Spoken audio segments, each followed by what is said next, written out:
was good comic exceptional dressing.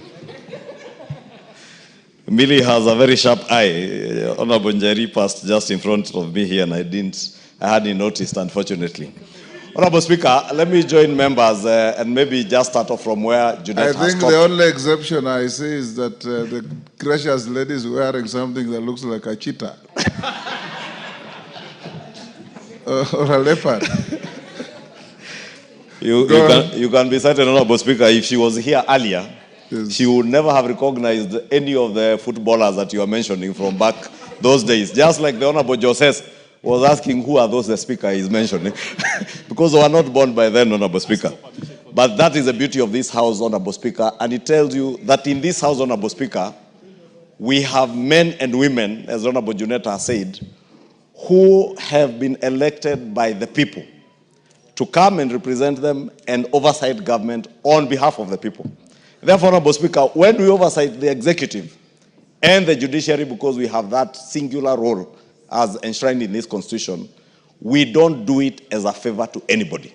Not to the president, not as a favor to those serving in the executive.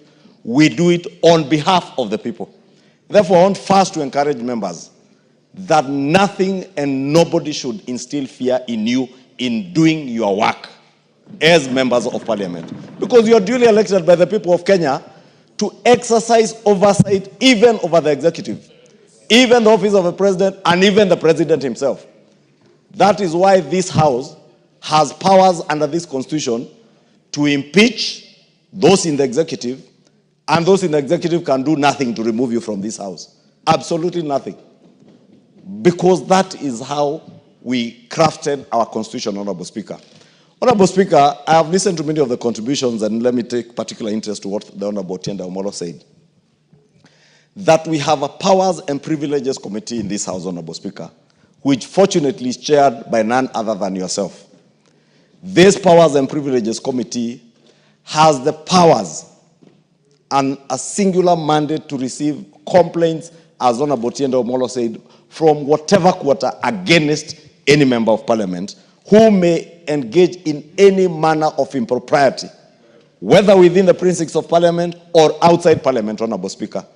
It is not fair to condemn the House in its entirety, Honorable Speaker. We have young members like Honorable Njeri, Honorable Joseph, who just joined this House the other day, Honorable Speaker. We have older members like the Honorable Kainan, the father of the House, who has been here for a long time, and yourself, Honorable Speaker. When this House is condemned, you are condemned. The Honorable Kainan is being condemned. The Honorable Njeri and Joseph here are being condemned. Honorable Speaker, if there are people who have suffered, I am among those people who have suffered immensely from this condemnation. I was the sponsor of that bill the Honorable Murugara was speaking about as leader of the majority.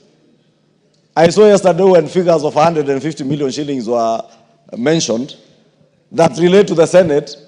There are people who went on social media to say, oh, that is the 150 million Kimani Ichungwah used to purchase I don't know what where. Honorable Speaker. No, this time they didn't mention a chopper, they were mentioning shares I invested in a bank. But I have invested an investment I have made, Honorable Speaker, from money I have borrowed from our own parliamentary circle and my other circle in Muhasibu. Fortunately, Honorable Speaker, when they banded those stories, thinking they are maligning me, the share price of NHIF has risen by 2 shillings. And therefore that investment, by the very essence of their maligning stories, has gone up. And today I can liquidate them, pay off my loan, and walk home with a clean, tidy amount, tidy sum. But you cannot vilify me for that. Nobody should vilify any member of parliament because they are members of parliament, Honorable Speaker. When we vilify one person in this House unfairly, we are vilifying the institution of parliament. And we must protect and defend as strongly as we can the integrity, not of even ourselves as individuals, but of the institution of parliament. Because this institution is there to oversight. And we cannot have...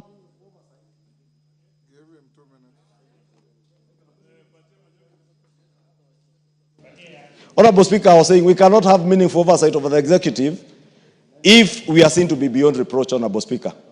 Let us use our Powers and Privileges Committee to ensure, Honorable Speaker, if by any chance there is any one of us, and I say any one of us, Honorable Speaker, including myself, who, Honorable Speaker, as a Swahili would say, aliye na tuhuma yoyote, let them be before the Powers and Privileges Committee and also before the investigative agencies like EACC, so that they may take action so that we protect the institution of Parliament, Honorable Speaker.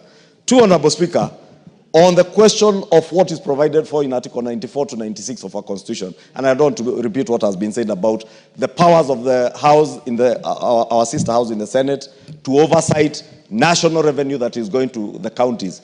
I think it is a matter, and I said it yesterday, Honorable Speaker, in that meeting, that it is a matter that is explicitly provided for in the Constitution. We cannot amend this Constitution by vilifying the institutions of Parliament, whether it is the National Assembly or the Senate. Let us just purpose to live by the tenets of this Constitution. Honorable Speaker, NGCDF. Again, NGCDF is vilified and attacked in this fashionable thing to attack members of Parliament. NGCDF does not belong to members of Parliament. The Kikuyu NGCDF does not belong to Kimani Ichungwah. Neither does the Eldasa NGCDF belong to the Honorable Kenan Mohammed. Adan Kenan. Honorable Speaker, NGCDF belongs to the people of Kenya, to the constituents who have elected us to come and represent them here. We oversight NGCDF just like any other fund in government. Honorable Speaker, when the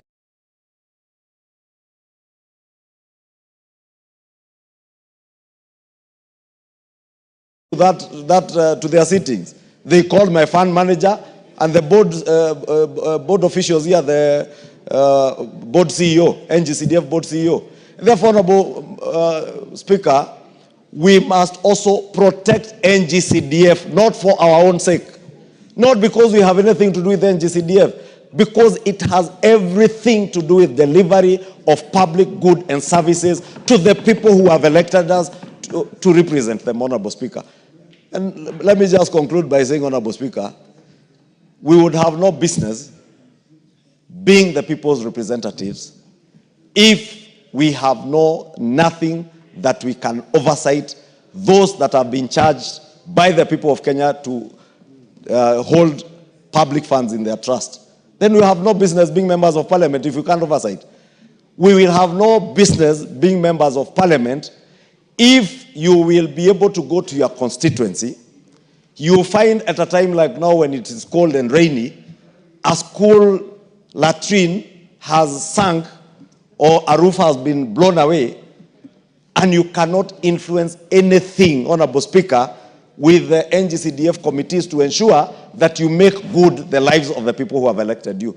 We must protect NGCDF with our blood and our souls, Honorable Speaker, in this House. We must. And we must tell everybody, Honorable Speaker, even those who are in the county governments, Honorable Speaker, and we have said it numerously, we are not in competition with the county governments. NGCDF, as Chepkonga has said, the new NGCDF Act of 2015 makes it very clear what role NGCDF plays in education, in security, Honorable Speaker. We amended the act here the other day, Honorable Speaker, to even remove the contentious issues that were there before, like sports, and we removed them, Honorable Speaker, because we want to live and abide by what is provided for in this Constitution. Therefore, Honorable Speaker, let me say, we must, as a House, stand together, stand strong, and walk with our heads high, Honorable Speaker, if you have nothing to be suspicious of anything you do. Finally, Honorable Speaker, let me ask ourselves, the things we say, the things we do out there, also portray something of us. The things that were said here of the finance bill last year, Honorable Speaker, that members were being paid to vote this and that, Honorable Speaker, those are the things that lower the dignity, and we keep saying, lower the dignity of this House and entertain even those who are vilifying and entertaining things being said against us, Honorable Speaker. I beg, Honorable Speaker, to end there, and thank you. Honorable members, let me thank you as a house